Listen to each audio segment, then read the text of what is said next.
Hello aqua friends, welcome to my channel. I'm Nicole and I'm thrilled to be sharing a tutorial on creating some gorgeous pink and peach tulips.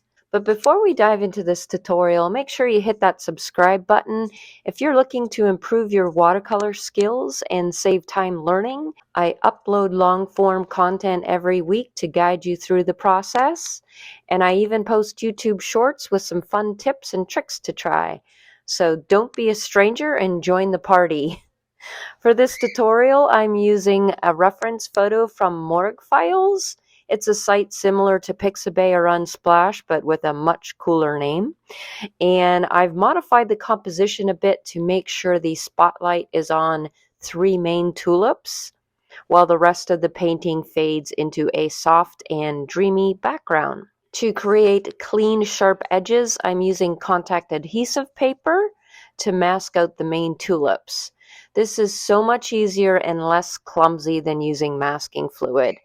I trace out my shapes, I cut them out, and once you remove the backing, you adhere the film to your watercolor paper, and I press along the edges just to make sure that it has really good contact.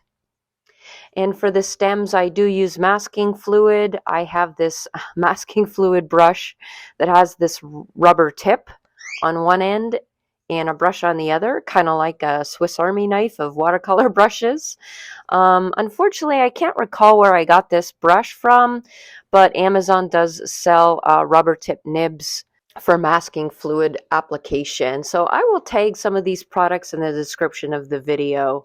Just make sure that you dip the brush end in liquid soap first to protect the bristles, and don't worry, it does wash out really easily. So once the masking fluid is dry, we can create a dreamy, beautiful background using some fantastic peachy pink colors and springtime greens. I'm starting with a peachy color and dropping in those pinks while the paint is still wet.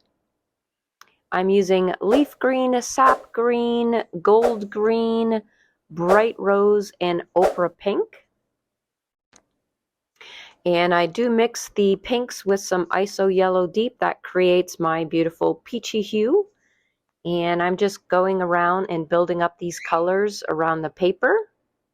So I'm very excited to be sharing this with you guys today. I have been very inspired by this Thai watercolor artist that does roses and, well, not just roses, but all sorts of flowers. I do not know how to pronounce his name, so I am just going to let that pop up on the screen. His first name is Adhesive. Not really sure how to pronounce that. Sorry, guys, if I'm killing that. But he creates these gorgeous flowers using an angle brush.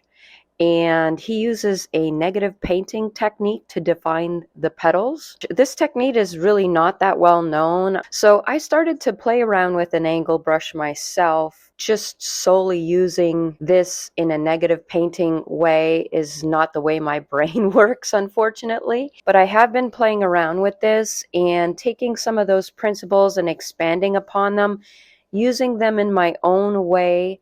I came up with doing a combination of negative and positive painting, and also taken advantage of the nature of this brush, which is a stiffer brush, and it is so fantastic for also lifting details.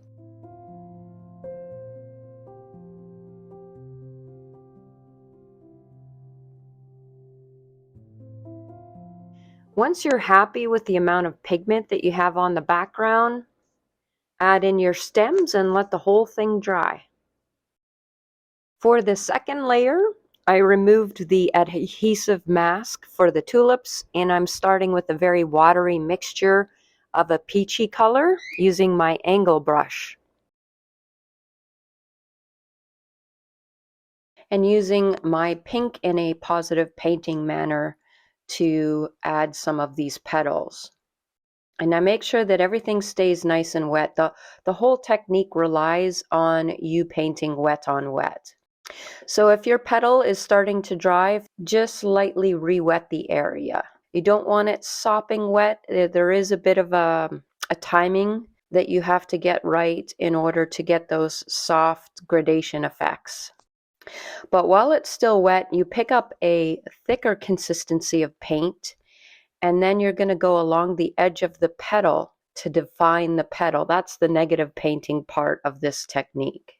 And while it's wet, you can also lift and get those veins that you see that are in the petals. And so it's such a versatile brush that you're doing all these different techniques with one brush. Now you can have two brushes, one that's damp that you can lift out the details, and then one that's loaded with the color. They're actually really cheap. I will leave a link in my description of the video for these brushes. And I'm using all different kinds of sizes. So the tighter the area that you have to work in, then obviously the smaller the chisel brush that you're going to use. So I'm using a 1/2 inch brush for these tulips.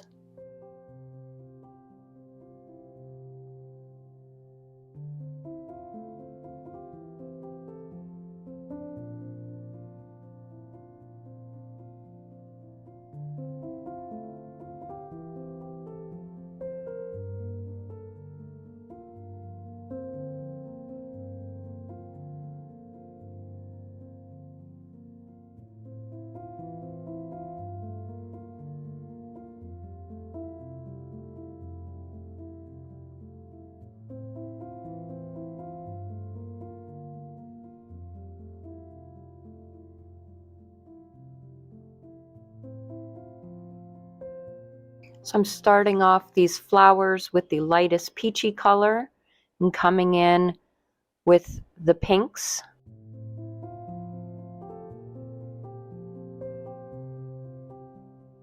Lifting out my highlights and negative painting those edges of the petals.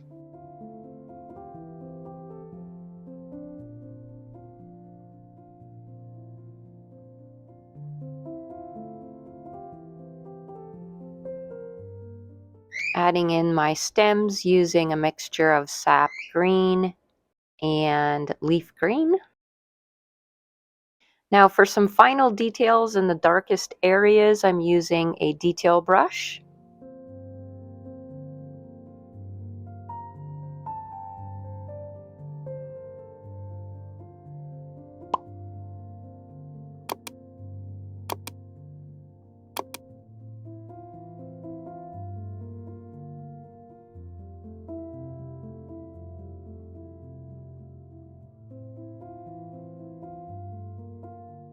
Sorry about my bird Fig in the background. Every time I talk, he has to chirp in.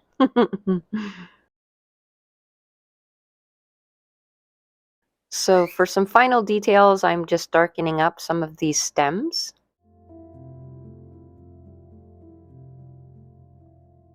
And voila, you have a springtime painting that will make you forget all about those winter blues. I hope you enjoyed this tutorial, and I'll see you guys next week.